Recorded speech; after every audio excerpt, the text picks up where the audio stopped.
وبركاته كل وعنا وناسن داوديال كسر هذا برنامج كهويدي دخترك أو على وحليضا وكلا أتكدا وتان تلفزيون كقرن كصوماليات وحنا هاي مصطفى حسن عبدي أو طبعا إذا لسه عسيد دونه برنامج كتطبيقات كان ويدي دخترك وحنا مرتي وهم هذا كجارتي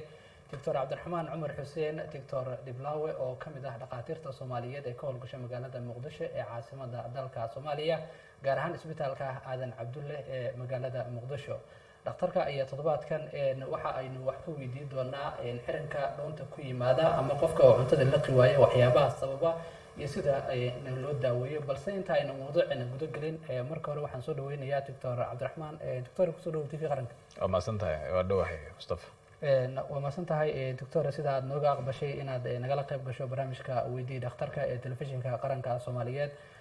inta kadib waxaan jeclaan lahaa in shacabka Soomaaliyeed aad u sharaxdo waa kuma Dr. Cabdiraxmaan Cumar Xuseen Dr. Diblaw magacayga sidaad sheegtay Cabdiraxmaan Cumar Xuseen alida waxaan dadku yaqaanaan Diblaw isbitaalka aadan caddan ka howlgalaa qaar ahaan qaybta cudurrada dheefshiidka aan mas'uulna ka ahay kana shaqeeya aniga waxbarashada hoose marka laga soo tago jaamacadaha waxaan ka baxay jaamacadda Banaadir تخصصكيga qaybta labaad waxaan ku sameeyay jaamacad ku taala dalka Uganda oo Makerere University la yiraahdo cudurrada guud kadibna qayb oo muxuu ahaa experience training ah oo qaybta cudurrada dheefshiidka waxaan ku sameeyay dalka Tanzania kadibna waxaan ku soo laabtay 2017 dalka si aan uga howlgalo isbitaalka aadan cadde waa gartay aad baa maasan tahay Dr. inta marka ka soo gudubno dabcan toddobaadkan waxaynu diiradda saari doonaa dhoonta oo xiranta ama qofka cuntada la qiwaaya waxyaabaha sababa iyo sida loo daaweeyo dabcan inta aynu guda galin waxyaabaha sababa iyo si guud shaqada ay qabato dhoonta waa maxay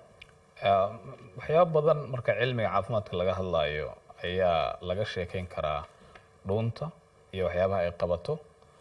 dhererkeeda waxaa lagu qiyaasaa inay tahay 25 cm marka laga bilaabo meesha dhoonta ka bilaabatay ilaa caloosha meesha ka galayso laakiin haddii afka ilkaha laga bilaabo ilaa 15 cm oo kala lagu daraa marka waxay noqonaysaa 40 cm dadku way ku kala duwan yihiin dhererkooda iyo da'doodaba inta uu noqonayo cabirkiisu shaqada ugu muhiimsan oo kusoo koobi kara waxay tahay waa cuntada inuu ka gudbiyo afka oo uu gaarsiiyo caloosha qaabka uu gaarsiiyana waa qaab bristals la yiraahdo muxuu ahay uu tuujinayo cuntadii ilaa uu ka gaarsiiyo muxuu ahay meesha cuntadu ay galeedo caloosha ah tungurigaas iyo caloosha meesha uu ka galayo waxay leedahay meel muxuu ahay inay xirantay aad u malayso oo loogu tala galay inaanay cuntada caloosha ku jirtaa dib u soo laaban karin oo hunguriga soo aadi karin maxaa yeelay cuntada caloosha ku jirta waa xileeday aashita tiro badan shiiditaana loogu tala galay cuntada in la shiido dhuuntana looguma talagelin inay aashitada caloosha soo gaadho ama acidka caloosha uu soo gaadho marka meeshaasna meel ceegsan oo ciriiriya ku jira meesha labaad ee uu ciriiriga ka leeyahayna waa meesha liqitaanku ka bilaabanayo oo markaad cuntada cunayso adoon ugu talagelin inaad liqdo iskama gudbi karto cuntadaasi markaad liqitaankii dhammaysato ee damacda inaad liqdo waa diyaarinaya carabkiiga gadaal geynaya marka waxaa isfuraya meeshii labaad ee uu ka ceegsanaa ama ka ciriirsanaa ee hungurigu marka hungurigu waa kaas main shaqada weyn waxa waaye inuu cuntada gudbiyo waa gartay Dr. hunguriga oo aad sheegtay in howlaha oo dhan uu qabto muhiimadda ugu koowaadna ay tahay in cuntada uu gudbiyo cudurro badan ayaa ku dhaca cudurrada ku dhaca maxaa ka mid ah hunguriga cudurrada ku dhaca oo dabcan dadkeenana haddii si sahlan lagu keeno keeni kara dhibaato badan ay ka mid tahay mowduuca aad soo qaado in ay wax liqi kari waayaan qofku hadduu cunto liqi kari waayo noloshii wax badan ah xirmaaya cudurrada ku dhaca laba loo kala qaadi karaa kuwo lagu dhasho oo congenital aan yiraahdo cilmiga caafimaadka iyo kuwo dib ka imaan kara oo qofku uu yeelan karo isagoo weyn kuwa marka uu ku dhasho badana waxa jira kuwa fistula la yiraahdo oo ah inay hungurigii waxa u dhow tubadii hawada iyo hungurigii inay isku furan yihiin oo kale kuwaas oo kale ciyaalku ay ku dhashaan atresia waxa la yiraahdo hunguriga dhan baynu xiran yahay oo cunugu ku dhashay kuwaas badana yaraanta la ogaadaa carruurtu ma soo dhaafaan laakiin midka aan aad ku daneynayno waa midka adoo weyn aad yeelan karto cudurro badana keena waxaa suurtagal ah inay buro ku samaysanto oo buradaas oo soo koraysa oo marmar ka dambaysa imaanaysa ilaa marka u dambaysa qofku uu liqitaanka biyaha awoodi waayo laakiin marka hore ka soo bilaabanaysa inuu hilibka liqi kari waayo kadibna cuntada kadibna muxuu ahaayay waxyaabaha mashaarida iyo oo muxuu ahaayay semi liquidska aan idhaahno kadibna muxuu ahay biyaha inuu liqi kari waayo. marka taas waa mid. kuwa kale jiro oo rings la yiraahdo oo iyaguna garaangirto kale u samaysan oo ku dhex samaysma meeshma ayaguna keeni kara inay soo ceejiyaan ama xiraan muxuu ahay dhuunta. mid achalasia la yiraahdo jirto macnaheedu tahay meeshii aan ka sheekeynayo dhuunta iyo isku xirta caloosha muruqa meeshaas xira inuu amar qaadan kara inuu wada xiraba oo qofku mar dhow cuntadii gudbi weyso cuntada uu liqaa laakiin markay socoto ayayna gudbayn oo inay aadayn meeshii caloosha loogu talagalay. marka kuwa kale waxaa jira iyagana infectionadu ay keenaan oo virusyada qaar ka mid ah oo hunguriga muxuu ahay u keeni kara nabar ama xanuun dabeedna marka dambe xiri kara. waxaa ka mid ah daawooyinka qaar oo iyaguna bukaankii ugu dambeeyay shalay dooraadan arkaynay kinin doxycycline uu cunayo ayaa wuxuu u keenay inuu dhuunta dhaawac soo gaaro dabeedna uu xanuun badan la imaado. marka xanuunkaas hadduu sii socdo wuxuu keenaa dhuunta inay xiranto. kuwa badanaa jira waxaa ka mid ah chemicalska dadka qaar oo waxyaaba ashita ku qaldamay oo cabay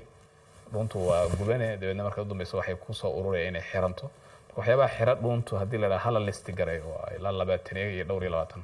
ka badan marka way jiraan waana waxyaabaha ugu badan oo keeni kara kuwaas aan tilmaamay. doctor waa gartay waxyaabaha ugu muhiimsan dabcan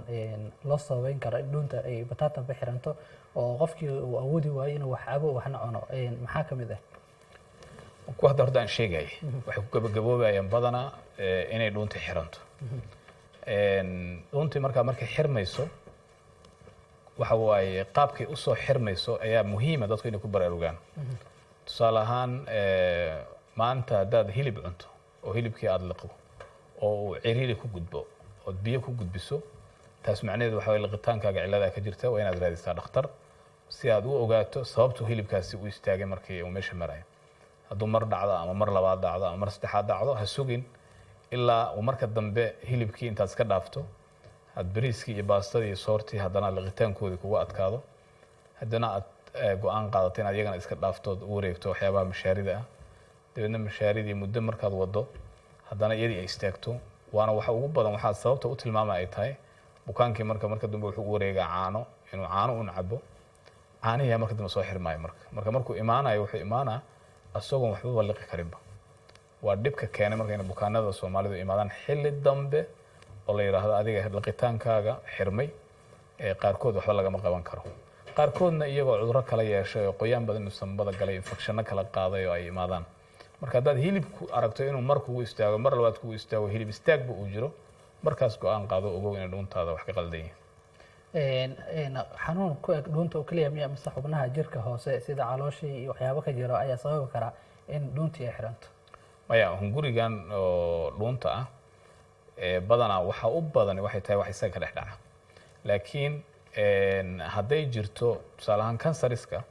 kansar meel kale ka samaysmay oo usoo faafay dhuunta markaasna dhuuntii dhexdeedii xiray waa wax dhici kara. waxaa kaloo dhici kara macnaa wax banaanka dhuunta buro ka samaysantay inay banaanka kasoo riixdo hunguriga dabeedna hungurigii saas ciriiri ku noqdo. maalin weydaan arkayna buro yaro buro biyooda oo ku samaysantay qof halkan dabeedna riixaysa hunguriga wax ka liqilaayahay. marka kuwaas way jiraan laakiin waxa ugu badan oo caanka ah waa waxa hunguriga wadada oo la dhex marayo cuntada ay marayso dhexdeeda ka samaysmaya oo xirmaya. ayaga marka waxa loo kala qaadaa kuwana waa canceris kuwana kansar ma aha ee waxyaaba iska sahlan waaye oo u baahan qofka hadduu ku baraarugo in wax laga qaban karo markiiba la ogaan karo. kuwa ugu badan maadaama ka mid tahay dhakhaatiirta Soomaaliyeed ee qaabisho bukaanada ka cabanaya dhuunta ama hunguriga bukaanada ugu badan ee aad la kulanto ma kuwa xanuunadooda wax laga qaban karaya mise waa kuwa xaaladaha halis oo kale ay jiraan? saddex arrimood aan u kala qaadno. horta kansar haday tahay kansarka qofku xaaladda uu yimid isbitaalka ay ku xiran tahay wax ka qabashadiisu. haddii saan hadda sheegayay uu hilibka maalintu liqitaanku ciriiri yar ka galo uu yiraahdo warniyo dhuunta waxbaa ka qaldan dhakhtar aan raadiyo waxaa suurtagal in la arko isagoo intaa yar ah oo ciriiri yar keenaya laakiin aan dhuunta dhan wada xirin. markaas wax ka qabashuu leeyahay waa xilli hore waa waxaan ay yidhahdaan adduunyada screening hala sameeyo da'da 50 sano haddii la gaaro si loo ogaado early ama xilli horeba in wixii yaraaya jiray markaas wax laga qaban karo. laakiin annaga midda aan xoojina waxay tahay dhaqankeena annaga uu ka duwan yahay kaas. dadkeenu waa ku celinaa waxay sugaan ilaa ay biyaha liqi waayaan. marka kaas waa kansarka marka uu yahay wuxuuna ku xiran tahay wax ka qabashadiisu xilliga uu qofku ku baraarugo inuu dhuuntiisa baaritaan ku sameeyo hadduu wax yar dareemo xataa haddaad adiga aragto inaad 50 sano gaadhay laakiin reerkaaga awiyeyda ama hooyada oo kale ay dhuunta ka xirnayd u dhimatay 50 sano baad gaadhay aad laftaada xataa inaad screen garayso oo ishubiso tiraado waa inaan camera isku hubiyaa adduunyada kamarada aad looga isticmaalaa dadkeena hadday ku cusub tahay midna waxa waaye su-aashii qaybta labaad waxyaabo sahlan oo aan kansar ahayn oo dhuunta xiray oo saan sheegay infectionna ku dhacay maray gubatay dhuuntu acid badana ku soo laabtay caloosha ka soo laabtay oo gubay kuwaas waxay keeneen inay dhuunta xiranto ama ringi wax la yiraahdo ku sameysmay oo garaangir yar ah so kuwaas hadday dhacaan kuwaas dhuunta wala furi karaa xilliga rabaan hadday imaadaan kaliya un hala imaanin xilli oo sambabada iyo meelo kale ka jiradeen kuwaas waa la furaa si sahlan loo furaa qaliin ma aha qofku oo la qalaayo oo xabadkiisa la dilaacinayo ma aha qaliin inta la qalo oo cusbitaal la jiifsanayo ma aha waa furitaan la furaayo meeshaas ciriiri ku jiray wuxuuna joogayaa goobta oo dhuunta loogu furay wax ka yar hal saac marka loo furay iyo xoogaaga yare ay ka baxayso kababyadii dhuunta loogu sameeyey marka waa furitaan aad u sahlan ilaa 13 bukaan ayaan u furnay dhuunta oo noocaas dadka ah marka dhuunta aad ciriiri ka dareento horta noocu yahay si loo ogaado waxa muhiim ah qofku inuu tago isbitaalka oo yiraahdo aniga dhuunta ciriiri aan ka dareemaa marka wax la qaayo dibadna la ogaado xaaladda iyo meesha say tahay taas kuwaas badan jira waa soo laabo doonaa inta bukaan ay dabcan aad u sameyseen iyo waxyaabaha sababay iyo qaabka kala ahaayeen qofka markuu dareemo in dhuunta ay ka xiran tahay ama hunguriga xiran yahay xaalado caafimaad sidee ah ayuu wajahayaa su'aal fiican waaye wani hadda lahaa horta marka hore bilowga hore hadday tahay wax yar uu meesha ka samaysan yahay qofku wuxuu dareemaa hilibka kale anaga hilibaa noogu weyn waxaan hilibka u soo qaadanaya hilibka kale inuu dhibaayo laakiin cuntooyinka kale uu caadi iska yahay marka hadduu saas arko waxa calaamadda ugu muhiimsan waa taas markaas dysphagia la yidhaha haddii laakiin uu wada xirmo sanadda sheegayo oo dhuuntii ay biyaha xataa ciriiri uu marka dambe ka galo calaamado badan oo kala imaanaya waxaa ka mid ah central chest pain waxa la yiraahdaa xabadka inuu qofku xanuuno waxaa ka mid ah qofku inuu dareemo laabjeex badan waxaa ka mid ah qofku inuu dareemo inay cuntadii markuu cuno ay sii socoto istaagayso oo halka ay istaagayso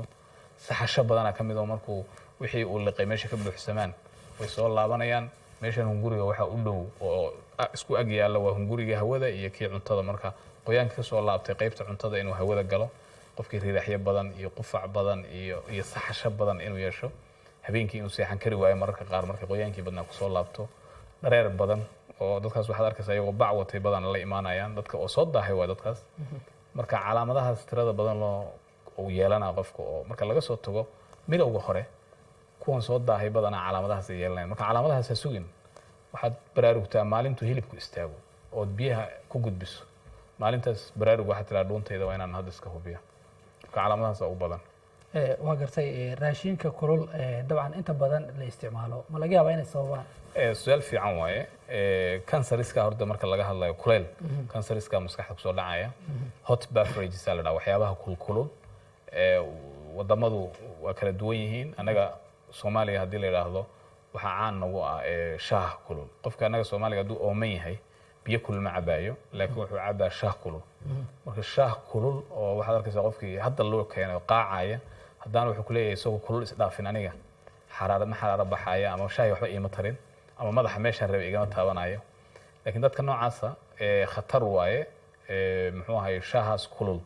waa waxa ugu badan oo loo tiiriyo inay dhuunta u keeno burooyinka ama kansariska ku dhaca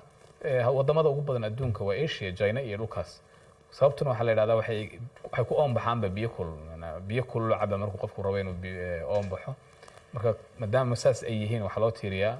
inay aad ugu badan yahay kansariska dhuunta annagana haddii aad loogu fiirsado oo cilmi baarisyo badan socda dadka kansariska lagu arkaa waa dad aad u soo joogay baadiyaha ama magaalada jooga laakiin shaaha kulul aad u cadda cuntooyinkuna sidoo kale cuntadu inay qabow dhexdhexaada ka tahay muhiima shaahu uu qabow yaro maaragtay dhexdhexaada aadna u qaboobin aadna u kululayn inuu ka noqdaa fiican wax aad u kulul dhibaato badan ay ku leeyihiin hunguriga way gubayaan sida caadiga meesha xoob yaro miskiina waa daaragto maqaarkan waa maqaarkan kore shaahi haddaad ku shubto waa gubanaysaa ka waran xuubkaa yar oo khafiifka ah oo aan maqaarka la midka ahayn mar walba siduu u gubanayo marka dambe isbedela wuxuu isku bedelaya inuu kansar noqdo waa gartay doctor cabitaanada dabcan laga keeno inta badan wadamada horumaray ama dibadda gasacaysan iyagu nama sababaan in xiranto dhuuntii horta dhuunta keliya maaha kuwaas kuwaas waxaad ogtihiin maxaa loo yidhaahdaa daawada qasaca ku jirta ama moorgaraysan waqti bay leedahay date ay dhacdo soo maha waa la soo saaray waxay date hebel ay dhacaysaa su-aashu waxa waaye maxaa datekaas ilaalinaya daawadan waxaa lagu daray waxyaabo oo ka ilaalinaya dhicitaanka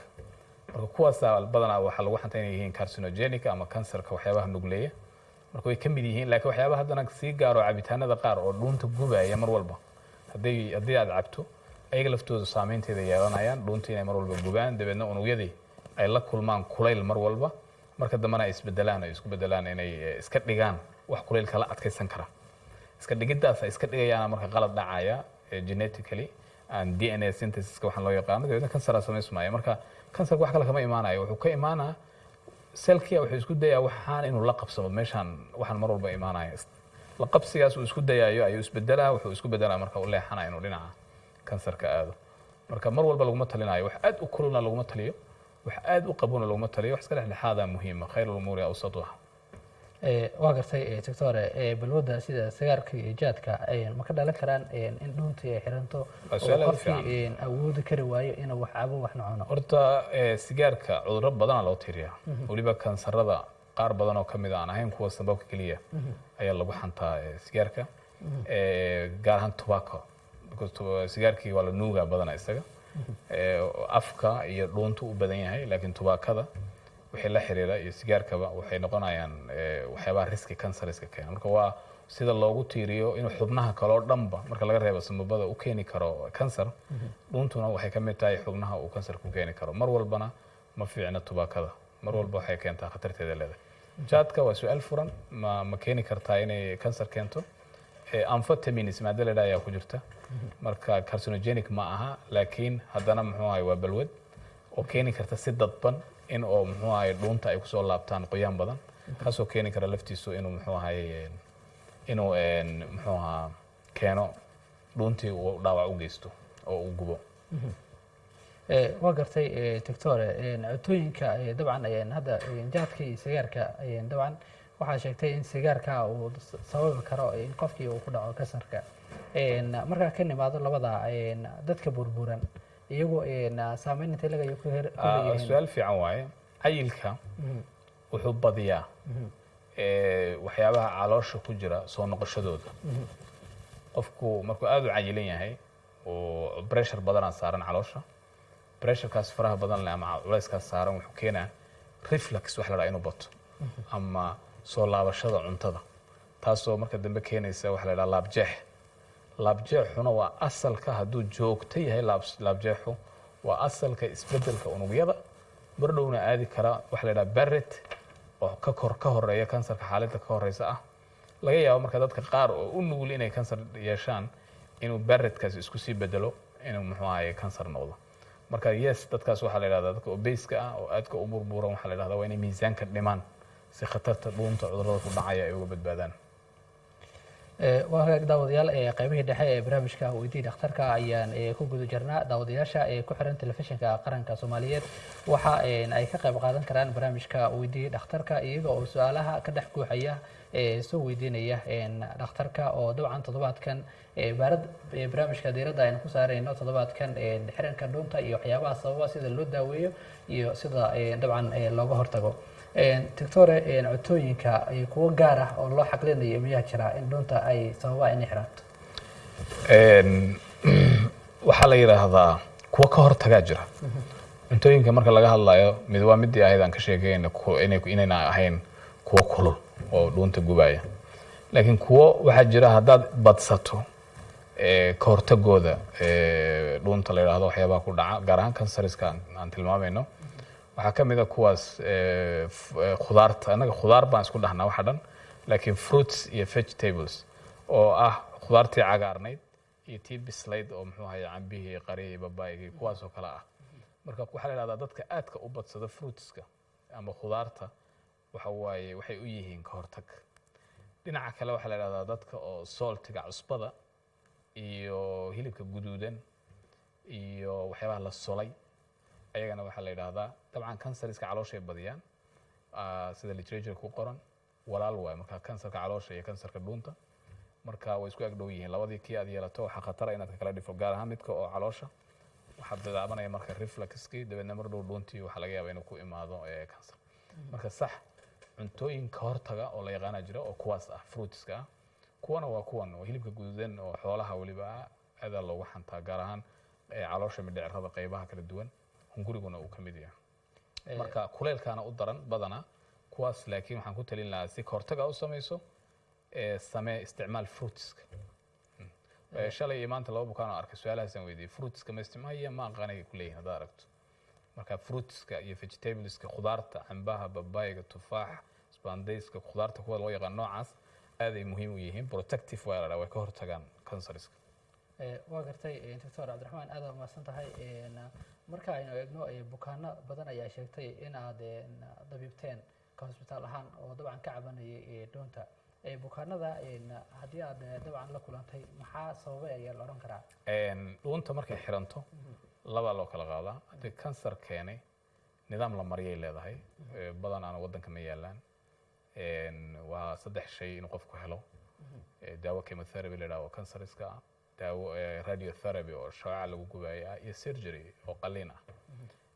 laakiin kuwa ka soo haray oo dhuuntu ay u xiranto aashito badan oo kusoo rogmatay ama acidka ama ulcer nabar ku samaysmay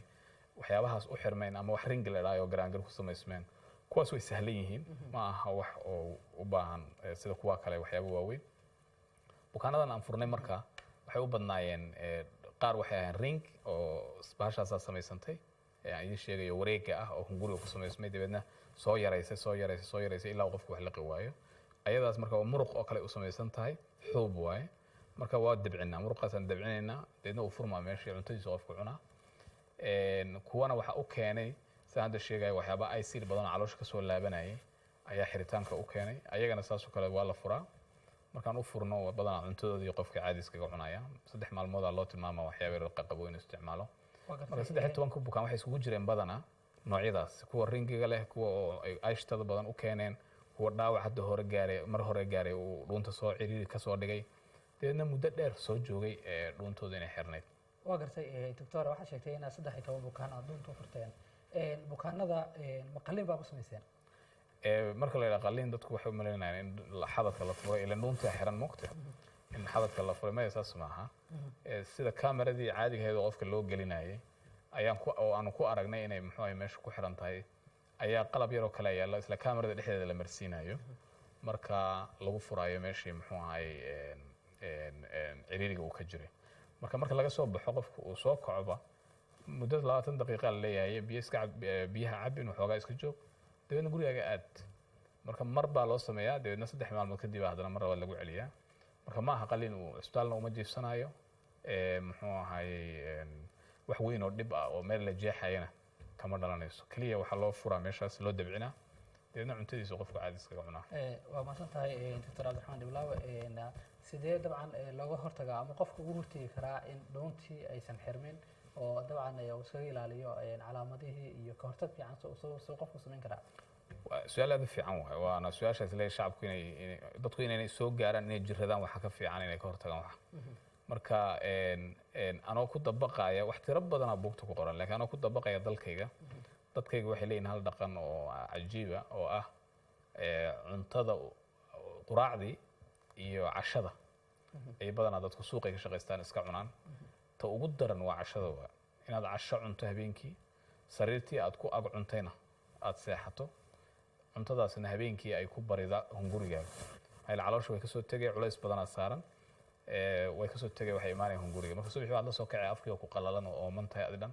walaac kugu jiro wadna garaac laga yaaba mararka qaar inaad dareento culays aad xabadka ka dareento biyo aad maanta dhan iskaga dejinayso wixii mar dhow cuntada marka kaa degta aad caadi noqoto arrintaas joogto markay noqoto mar walba cashadaas habeen walba aad cunayso waxay keenaysaa marka dambe inay muxuu ahaa dhuuntu ay jirato marka waxaan dhihi lahaa waxa ugu muhiimsan ka hortaga qaabka cuntada oo ah cashada habeenkii la cuno ah la iska dhaaf dadka ugu dhaqanka fiican adduunyada waa dadka xilligan 11 saac bar cashay haddayba casho cunayaan dabeedna kusii shaqaysta ilaa 4 saaca oo seexanaya iyagoo calooshooda ay faaruq tahay marka haddaan cunto tilmaamayo qaab looga hortago waxaan dhihi lahaa uga hortag cunto lagu cuno oo lagu jiifsanayo ka leexo qodobka labaadna waa badso fruitiska waxyaabaha acidka ah badso. qodobka saddexaadna wuxuu yahay hadda shaki yar ku galo inaad wax kugu istaagayaan xilli hore aad cusbitaalka walba dhuunteeda lay fiiriyo. in la fiiriyo waa 5 daqiiqo.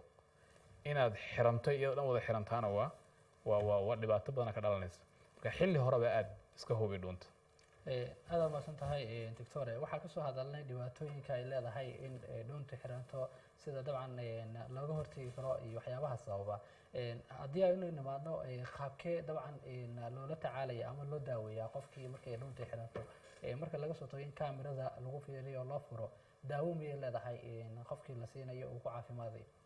ha marka oo ay tahay noocii la furi karayo markii loo furo